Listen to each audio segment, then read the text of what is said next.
මම සේරම කොහොම හරි එකක් පිටි ටික උරගත්තා. මේ මදේ මේකට මේ කෝන්ෆ්ලවර් එකක් අන්දද්දා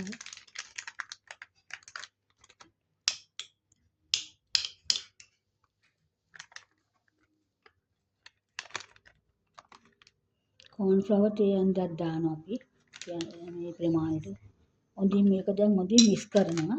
හොඳට මික්ස් කරලා මේක තප්පර වතුර දාන්න එපා. වතුර දාන්න නැතුව මේක මොයිස්චරයිසර් ක්‍රීම් එකක්.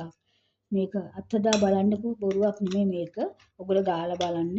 මේක හදලා ගාලා බලන්නකෝ ඔයගලන්ට දැනේ මේක කොහොමද කියලා. අපි ඇදුවට පස්සේ හොඳම ක්‍රීම් එකක් බවට පත් වෙනවා. හොඳ තමන් කැමති පාවිච්චි කරපු ක්‍රීම් බෝතලයක් තියෙනවනම් ඒක හොඳට පිරිසිදු කරලා තියාගන්න. මේක හදලා